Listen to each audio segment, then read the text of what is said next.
말씀을 증거하기 전에 옆에 있는 성도님과 함께 이렇게 인사하겠습니다. 사랑하고 축복합니다.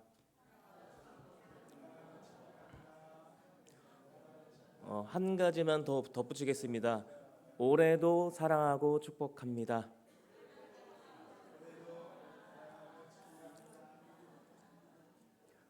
네, 올해뿐만 아니라 매년 만날 때마다 사랑을 나누고 축복을 나누는 우리 남산교회 성도님들이 다 되시기를 소망합니다.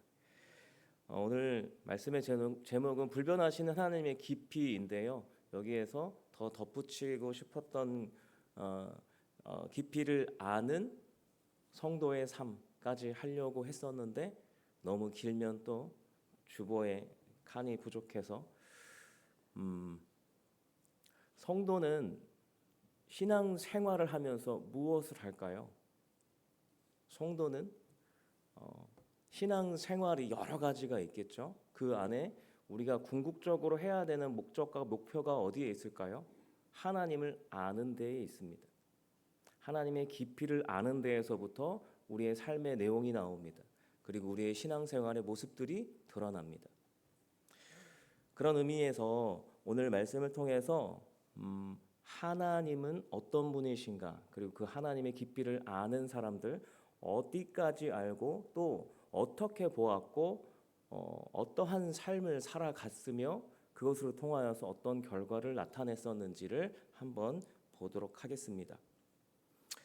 사실은 열왕기상 1장을 다 읽으려고 했었는데요.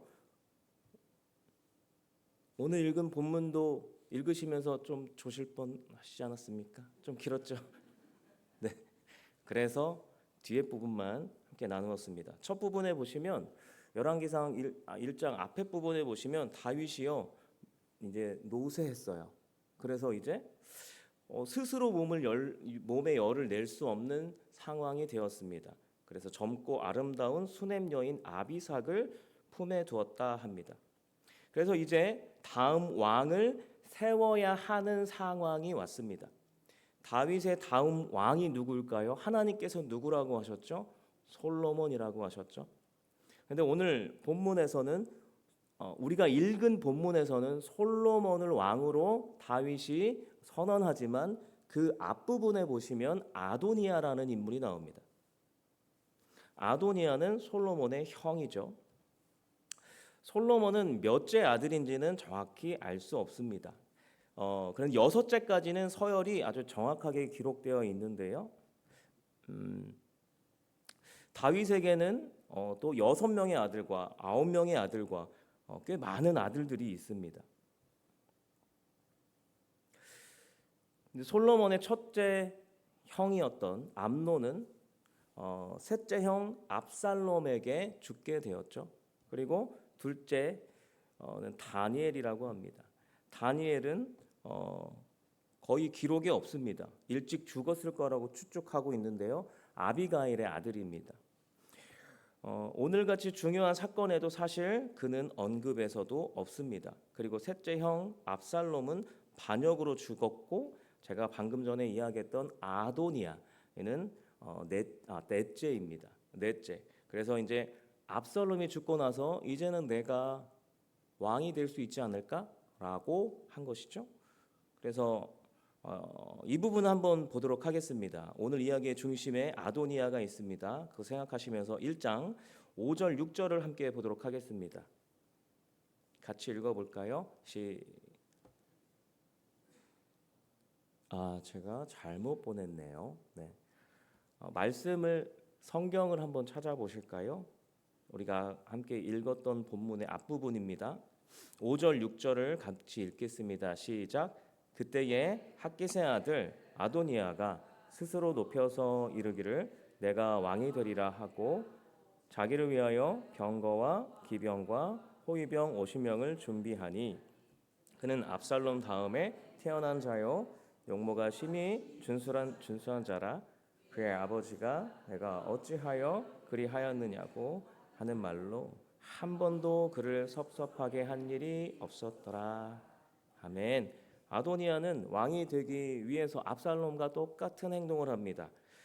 병거, 기병, 호위병을 50명을 준비를 합니다. 그리고 다윗의 주변 인물들을 자기의 편으로 만들기 시작했습니다. 압살롬하고 똑같이 하고 있어요. 그리고 군대 장관 요압은 굉장히 중요한 인물이에요. 다윗의 최측근이죠. 그를 자기 편으로 만듭니다. 그리고 대제사장 아비아달까지 같은 편으로 만들죠. 아도니아는 대제사장 아비아달을 통해서 하나님의 제사를 지내겠다고 왕자들인 동생들을 모읍니다. 그리고 그들의 측근도 같이 모으죠.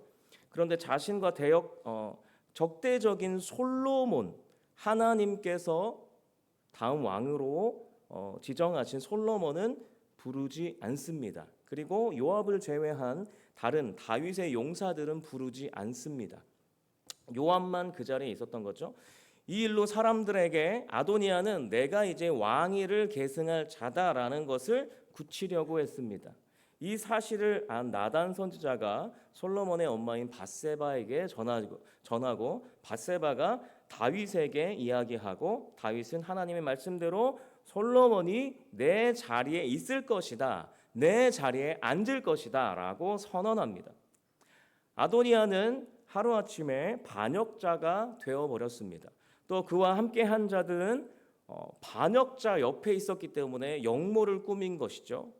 그래서 다들 뿔뿔이 흩어졌다 성경은 이야기합니다. 그런데 왕이 된 솔로몬은 우리가 읽은 본문에서 아도니아를 살려줍니다. 아도니아가 제단의 뿔을 잡죠. 그래서 살려달라고 죄송합니다. 그래서 솔로몬은 51절에 보시면 족을 죽이지 않겠다고 내게 맹세하기를 원하나 하나이다. 이렇게 아도니아가 이야기할 때 악한 일을 행하지 않으면 살려주라. 이렇게 이야기합니다. 그래서 아도니아를 살려주죠.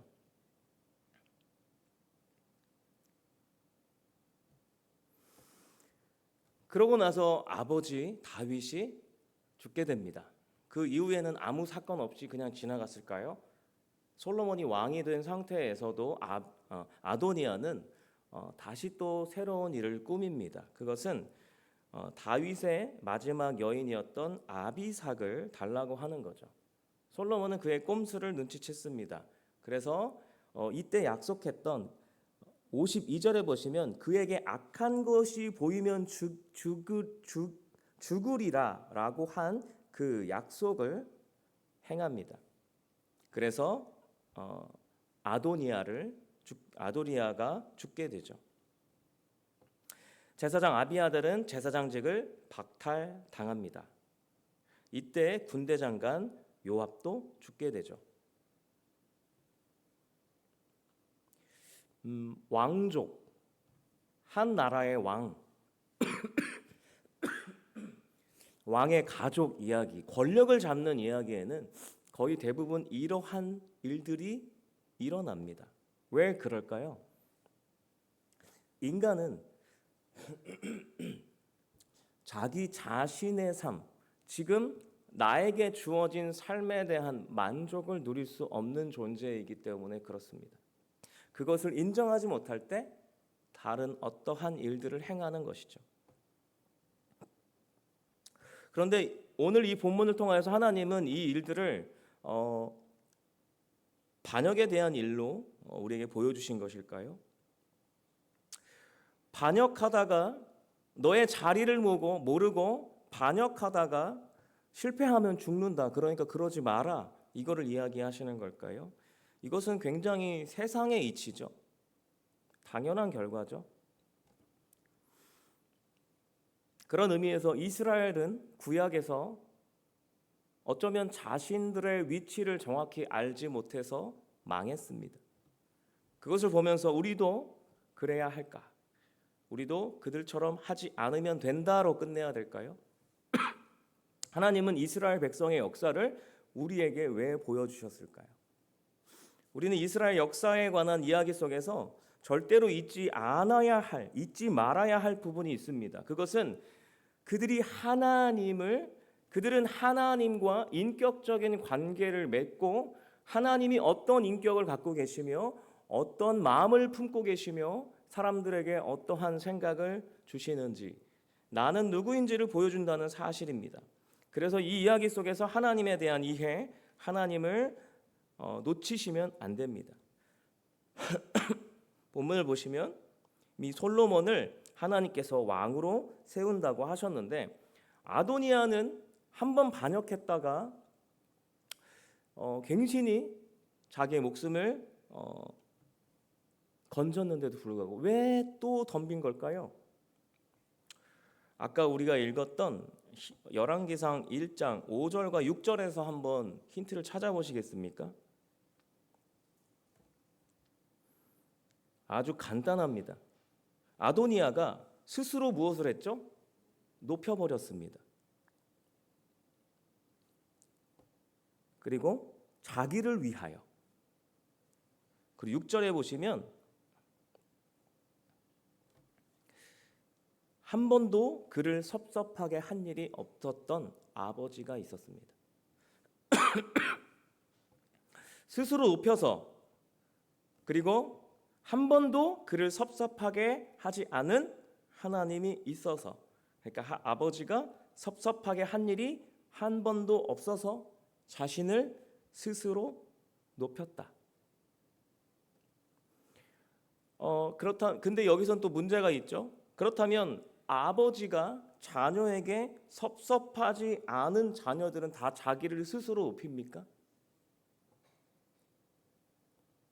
이게 모두에게 일어나는 보편적인 사실이라면 다윗 왕의 아들들, 그 많은 아들들 중에 지금 딱 2명이 이렇게 반역을 했어요. 나머지도 했었어야 되죠. 다윗은 아마도 모든 아들들에게 섭섭하게 하지 않는 아버지였을 것 같습니다. 암논, 첫째 암논을 보시면 여동생을 성폭행했습니다. 그럴 때 암논을 책망한 것이 아니라 자기 마음을 찢었습니다. 아들은 그냥 봐줍니다. 압살롬은 어떻습니까? 압살롬은 반역을 해서 아버지를 쫓아냈습니다. 그런데도 불구하고 압살롬을 살려두라.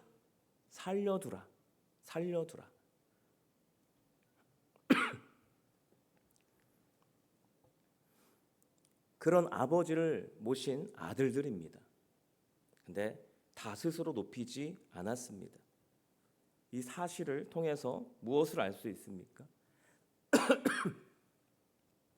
사람에 대해서 알 수 있습니다. 다윗은 누구를 가리키고 있습니까? 예수 그리스도를 가리키고 있습니다. 예수 그리스도와 하나님 아버지와 우리와의 관계, 이스라엘과 이스라엘의 아버지 되시는 하나님과 이스라엘의 관계들, 거기서 드러나는 그런 모습들을 우리는 알 수 있는 것이죠. 같은 아버지의 자녀일지라도 아버지를 어떻게 생각하는지, 어떻게 이해하는지, 그것에 따라서 아버지의 마음의 깊이를 아는 것까지도 다 다릅니다. 그 다름이 만들어내는 것이 무엇일까요?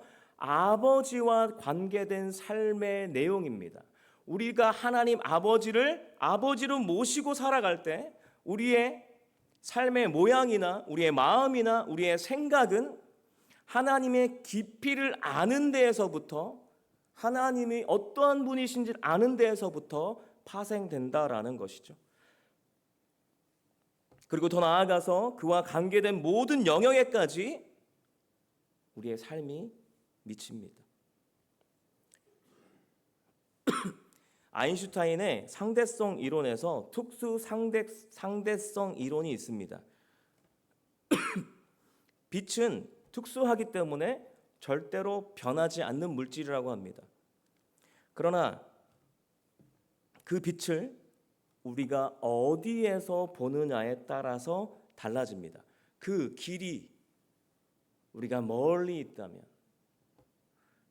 또 우리가 가까이에 있다면, 빛과 가까이에 있을 때 보는 것과 멀리에 있을 때 보는 것은 다르다라는 거죠.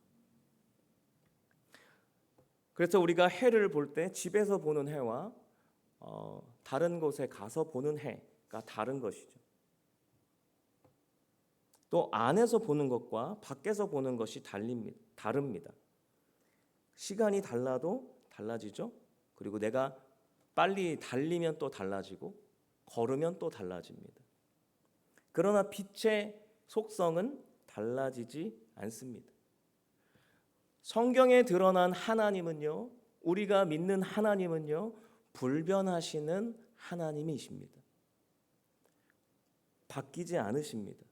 그 하나님과 우리의 관계와 너무나 비슷한 것 같아요. 하나님은 절대자요, 초월자이시기에 불변하시며 시간 밖에 계시기에 우리가 보는 관점에 따라서 너무나 크게 달라질 수 있는 분이십니다. 그래서 내가 믿는 하나님, 나의 경험적인 하나님이 다인 것처럼 우리가 생각해서는 안 되는 것이죠. 나를 뛰어넘습니다. 아니, 이 전 세계 모든 것들을 뛰어넘으시는 하나님.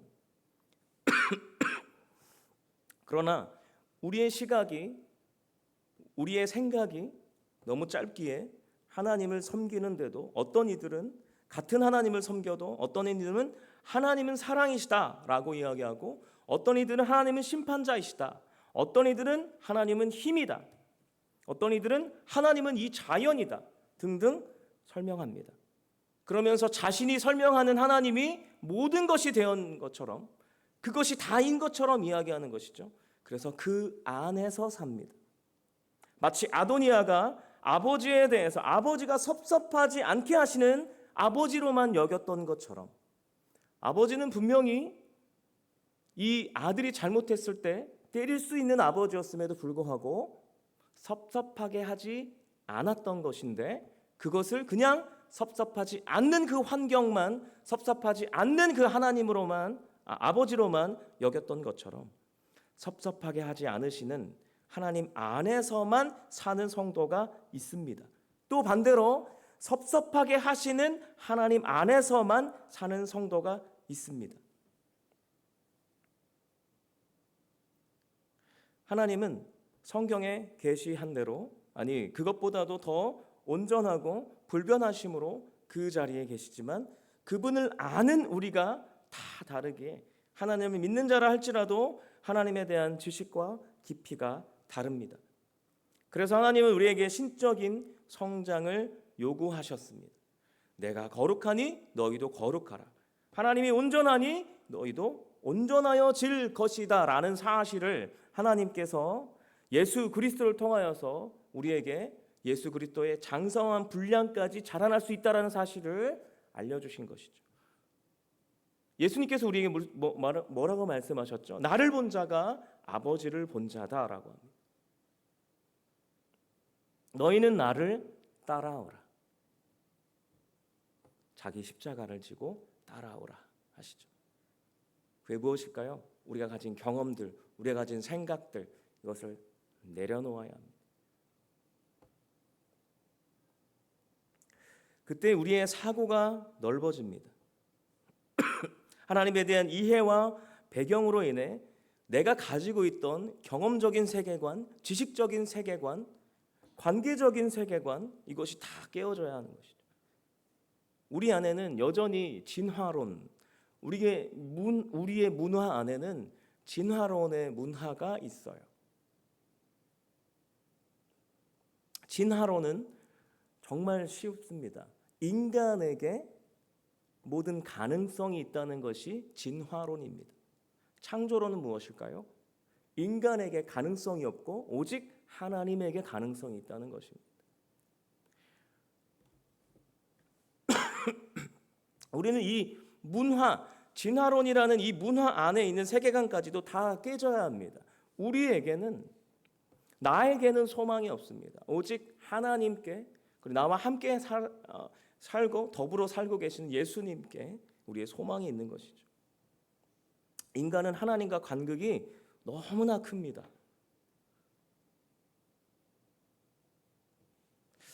사랑하는 성도 여러분, 여러분에게 하나님은 어떤 분이십니까?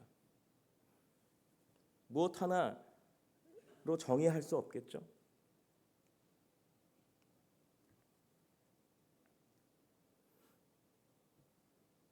저는 구약의 하나님과 신약의 하나님이 너무도 다른 이유로 신학교를 나가려고 했습니다. 사실은 F가 떠가지고요. 다음 학기를 하기가 좀 어려워서 전 하나님 너무 알고 싶었는데 너무 복잡하게 알려주시더라고요. 교수님들이. 너무 힘들었어요. 근데 제가 느끼기에 성경을 볼 때 구약의 하나님 너무 무섭고요. 신약의 하나님, 육신으로 오신 하나님은 너무 부드럽더라고요. 너무 사랑이시고. 그래서 같은 하나님이 아닌 것 같은 느낌이 들었습니다. 하나님은 너무 무섭다였어요. 구약을 보는데 창조주가 아담과 하와의 한 번의 실수로 약속을 어김으로 인해서 에덴에서 쫓아내십니다. 그리고 죄악이 만연한 세상을 40일 동안 비로 심판하십니다. 그러나 아브라함을 선택해서 이스라엘 백성들을 구원하시지만 거룩하라 명령으로 주신 십계명을 지키지 않는, 율법을 지키지 않는 이스라엘을 이방 나라에 팔아버립니다. 그리고 끝내 이스라엘은 포로로 살죠. 그리고 신약에 와서 보니 하나님이신 예수님이 오셔서 죽음으로 사랑을 완성하십니다. 구약과 신약의 하나님은 너무 다른 분이다, 이상하다라고 생각했어요. 성경은 불변하신 하나님에게 변천 과정이 있는 것처럼, 달라지는 것처럼 우리에게 설명하고 있습니다. 왜 이런 일이 일어나는 걸까? 저도 고민이 많았습니다. 모세 이후에 하나님은 600년에서 700년 동안 이스라엘에 어쩌면 아브라함으로부터 시작된 이 부족의 신을 다른 이웃 나라 다곤이나 모아부족의 체모스 같은 신들과 싸워서 이기며 부족과 부족 간의 신처럼 보였습니다. 그들의 신과는 우리 부족의 신이었습니다. 그러다 기원전 8세기에서 6세기에 가면 아모스, 호세야, 이사야, 예레미야와 같은 선지자들이 모두 여호와 하나님은 이 이스라엘이라는 부족, 이스라엘이라는 나라의 하나님일 뿐만 아니라 천지의 창조주이시며 모든 역사와 인류를 주관하는 분이다라는 사실을 강력하게 주장하기 시작합니다. 사실 모세도 그렇게 주장했지만 사람들은 그렇게 여기지 않았던 것이죠. 왜 그랬을까요? 모세가 이사야보다 덜 뛰어난 선지자라서 그랬을까요? 사람들은 왜 하나님을 처음에는 부족의 신처럼 보여주다가 나중에는 온 세상의 신으로, 온 인류를 담아낸 신으로 여기게 된 걸까요? 이 의문을 풀기 위해서는 인류의 역사에서 아주 특별했던 어느 한 시기를 주목할 필요가 있습니다. 기원전 8세기에서 3세기까지 일어난 약 600년 동안 일어난 일인데요. 이때 중국에 나타난 분이 공자입니다. 그리고 노자, 장자, 열자, 백자가 나왔고, 인도에서는 힌두교 철학인 우파니샤드가 완성되었고, 부처가 생존해 있었고, 이란에서는 자라투스트라가 등장했습니다. 그리스에서는 철학자 호메로스, 파르메니데스, 헤라클라이토스, 소크라테스, 플라톤, 아리스토텔레스가 등장했습니다. 바로 이때 이스라엘에는 엘리야가 있었습니다. 그리고 이사야가 있었고요. 엘리야를 거쳐서 제2의 이사야 같은 선지자들이 나왔습니다. 무엇을 의미하는 걸까요? 인류가 이제 아주 엄청난 번역기를 맞이했다라는 것입니다. 인류의 생각이, 인류의 깊이가 달라진 시기였다라는 것이죠. 이때 인류는 무한성과 초월성을 경험하게 되면서 처음에는 이 부족의 신, 개인의 신에서 이제는 나라의 신, 그리고 보편적인 신, 보편적인 종교로까지 그 개념이 확장되기 시작했습니다. 인류에게 최초로 생각이 그 확장되는 이성이 모습을 드러낸 것이죠. 그때 생겨난 것이 보편 학문입니다. 유교 그리고 불교와 같은 보편적인 종교들도 생겨났습니다. 이 시기에 이스라엘도 여호와 하나님을 인류 보편적인 신으로 파악하기 시작했다는 것입니다. 그것이 무엇을 의미하는 걸까요? 아까도 말씀드렸지만 이사야가 모세보다 뛰어나서가 아니라 하나님은 불변하시지만 인류가 하나님을 담아낼 수 있는 그 정도의 수준, 그 수준이 이제는 달라졌기 때문에 하나님이 다르게 보인다라는 거예요. 그러니까 하나님에 대한 이해와 표현의 변천은 인간에 의해서 경험된 하나님의 역사입니다. 하나님은 인간에게 하나님을 맞춰서 보여주십니다. 인간의 눈으로 감히 하나님을 다 볼 수 없는 거예요. 그래서 우리의 모든 인류사가 이 역사들이 필요한 것이죠. 하나님이 시간 밖에서 초월자로서 영원 불변하게 존재하시지만 역사 안에서 인간의 정신과 문화의 진보에 따라서 다른 모습으로 이해되고 표현되었습니다. 그래서 우리는 이스라엘 역사의 흐름에 따라서 구약의 하나님을 처음엔 감정에 격한 절대적인 폭군과 같은 느낌으로 보다가 스스로 세운 계약에 충실한 입헌 군주를 거쳐서 사랑이 넘치는 민주적 지도자로 그리고 사랑에 충실한 분으로 유대인들이 그렇게 먼저 경험한 그 역사 안에서 우리가 하나님을 보게 되므로 구약과 신약의 하나님이 다르게 느껴지는 것입니다. 그런 의미에서 지금 우리 한국 교회도 마찬가지입니다. 시간 밖에 계신 불변하신 신실하신 하나님을 우리의 경험과 이성과 문화와 이해 안에서 이해하고 볼 수밖에 없는 우리입니다. 그래서 한국 교회는 우리의 문화 안에서 보는 그런 시각들을 이제는 떨쳐내야 합니다. 우리는 유교 문화 안에 있었어요. 그리고 우리는 토속신앙, 샤머니즘이라고 하죠. 그런 문화와 그 무지에서 드러나는 어쩌면 열정만 가득하면 내용은 변질돼도 상관없는 것. 하나님이 다르게 보여도 열정만 가득하면 되는 것처럼 그런 신앙에서 우리는 벗어나야 합니다. 더 나아갈 길이 있습니다. 하나님께서는 반드시 우리가 이런 문화 속에서 하나님을 담아내는 모습이 필요했기에 그렇게 하셨습니다. 그러나 이제는 하나님의 말씀이 무엇인지 우리가 바르게 알고 바르게 배우고 그 하나님의 깊이를 알아 그 알모로 나타난 우리의 신앙의 모습들이 드러나야 합니다. 그리고 이 말씀이 무엇을 말하고 있는지 깊이 고민하고 하나님께서 나를 어떻게 사랑하시고 그 사랑의 목적이 나를 어떤 사람으로 만들어 가시는지를 이해하고 그것을 의지하여서 그 내용을 담아내는 그 일상을 우리는 환난을 당하나 담대하라고 하신 그 하나님의 말씀에 의지하여서 용기 있게 살아가 보아야 합니다. 섭섭하게 하실 수 있습니다. 그리고 섭섭하게 하지 않으실 수도 있습니다.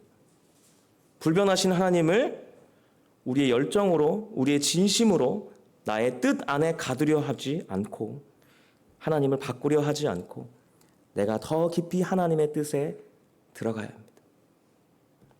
우리가 기도하는 이유, 사랑하는 이유, 대접하는 이유, 봉사하는 이유는 나를 위해서가 아닙니다. 하나님을 이걸 통해서 우리가 알 수 있어요. 경험할 수 있는 거예요. 하나님이 우리에게 보여주십니다.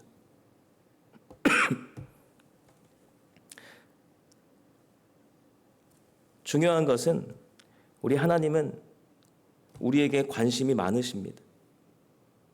내가 성경의 하나님을 더 알아야 합니다. 특별히 우리의 개인의 경험과 이성과 문화와 이해의 틀이 초월과 불변의 하나님을 만나서 계속해서 깨지는 현실을 마주하기를 소망합니다. 우린 신앙과 우리의 일상이 별개인 것처럼 어쩌면 이분법적으로 살아가는 경우가 많습니다. 우리가 아는 하나님과 살아가는 것 우리는 학생일 때도 하나님과 삽니다. 집에 있을 때도 하나님과 삽니다. 학교에 있을 때, 우리가 직장에 있을 때. 근데 이럴 때마다 바뀌는 것이 무엇일까요? 우리의 경험과 문화들이 바뀝니다. 그럴 때마다 하나님이 바뀌셔야 될까요? 그 문화에 하나님을 맞춰야 될까요? 아니요. 그 문화 속에 하나님의 뜻을 우리가 그 깊이를 드러내야 하는 것입니다. 신앙은 이 모든 일들 안에서 하나님을 이해하고 알아가며 그분의 뜻을, 마음을 지금에서 드러내는 것입니다. 제가 지난번에도 말씀드렸던 것 같은데 저의 하율이가, 큰아이가 아빠 공부는 왜 해? 라고 물어봤습니다. 그런 질문 해보셨습니까? 부모님에게 감히 못하셨습니까? 공부를 우리는 왜 시킬까요? 저는 이렇게 이야기했습니다. 공부해야 돼? 라고 물어봤을 때 저는 하긴 해야 돼. 왜냐하면 하나님을 알기 위해서. 하나님을 알기 위해서는요, 우리가 우선 글씨를 알아야 됩니다. 성경을 읽어야죠. 그리고 그 글씨의 뜻이 무엇인지 우리는 경험으로 알아야 되고 문화로 알아야 되고, 그래서 성경을 이해하기 위해서는 인문학도 필요하고 철학도 필요하고 많은 것들이 필요합니다. 이 세상에 과학이 주어진 이유가 무엇일까요? 성경을 입증한다고 봅니다.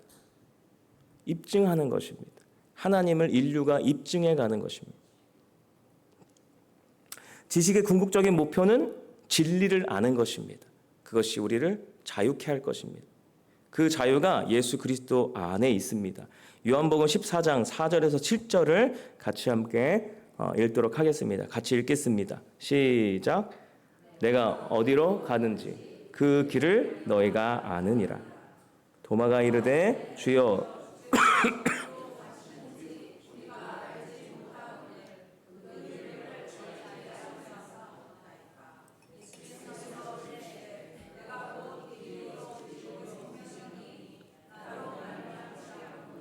아버지께로 올 자가 없느니라. 너희가 나를 알았더라면 내 아버지도 알았으리로다. 이제부터는 너희가 그를 알았고 또 보았느니라. 아멘. 예수님께서 오셨습니다. 우리가 예수님을 알기 위해선 참 많은 것을 알아야 합니다. 우선 역사에 보여주셨는데 우리는 지금의 나의 문화, 지금의 나의 모든 것이 더 중요하여서 그 당시의 예수님, 그리고 그 예수님이 오시고 나서 그 당시에 변화된 이 세상, 그리고 그 이후에 우리에게까지 오면서 나타나는 모든 현상들에 통하여서 하나님께서 우리에게 보여주시는 하나님의 마음과 예수 그리스도가 이 세상 가운데 하나님의 사랑을 드러내는 모습들을 우리는 다시금 들여다봐야 합니다. 내가 곧 길이요 진리요 생명이라 하셨습니다. 주가 가신 그 길, 예수님께서 오셨습니다. 예수님이 가신 그 길, 그것을 따져보아야 됩니다. 그리고 어떻게 가야 하는지도 우리가 따라가 보아야 됩니다. 그리고 그분이 우리를 얼마나 더 깊이 하나님을 알게 하시는지 알아야 합니다. 여러분은 예수님을 만나신 지 얼마나 되셨습니까? 저는 26살에 만났습니다. 저는 지금 오늘로 47이 됐네요. 21년을 알았습니다. 저는 우리 아버지와 사이가 그렇게 좋진 않았습니다. 솔직히 조금 멀었습니다. 섭섭하지도 않았습니다. 네, 아버지가 지금 은퇴 장로님이신데 어려운 일을 당했어요. 아버지와 진지한 이야기를 나누었습니다. 아버지가 먼저 사과를 건네셨어요. 저도 사과를 했습니다. 서로 사과하다 서로 울었습니다. 그리고 서로 잘하자라고 훈훈하게 마무리하고 영화를 보러 갔습니다. 저희 아버지는 죽을 만큼 힘든 일을 당했다라고 말씀하셨는데 너무 이상한 것은 아들과 대화를 통해서 풀렸습니다. 은퇴 장로님이시지만 저에게 미안하다 사과한 적이 한 번도 없으셨습니다. 예전 같으면 상상도 못할 일이죠. 저는 그때 생각했습니다. 우리가 그간 예수님과 함께 살아온 그 세월, 그 우리의 환경, 우리의 경험이 우리의 행동을 달라지게 했구나. 또 아빠와 나와의 그 관계를 달라지게 했구나. 저는 세 아이의 아빠입니다. 그리고 저희 아버지는 80을 바라보는 노인입니다. 사람은 어제와 오늘이 다릅니다. 경험이 다릅니다. 그리고 그러면서 우리는 무엇을 담아낼지 고민하고 담아내는 그 그릇이 달라집니다. 나이를 먹는다는 것, 1월 1일 나이를 또 드셨습니다. 나의 사고가 견고해지고 깨지고를 반복하면서 옳고 그름을 알고 또 옳고 그름만이 정답이 아니라는 사실을 알고 훈계만이 답이 아니고 또한 무조건 안아주는 것만이 답이 아니라는 걸 배우며 지혜를 배우며 서로 성장하며 살아가는 것.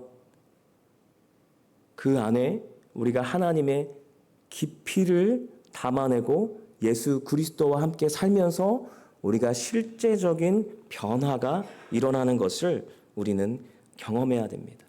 그 안에서 우리는 자유를 경험할 것입니다. 그렇게 우리가 가야 할 길은 예수와 함께 걷는 예수의 길, 그분의 깊이를 아는 것. 너희가 나를 알았더라면 내 아버지도 알았으리로다. 이제부터는 너희가 그를 보았고 또 보았느리라. 아멘. 예수님께서 하신 그 말씀이 우리의 삶에서 체득되기를 주님의 이름으로 소망합니다. 이 시간에 함께 기도하겠습니다. 말씀을 의지하여서 함께 기도했으면 좋겠습니다.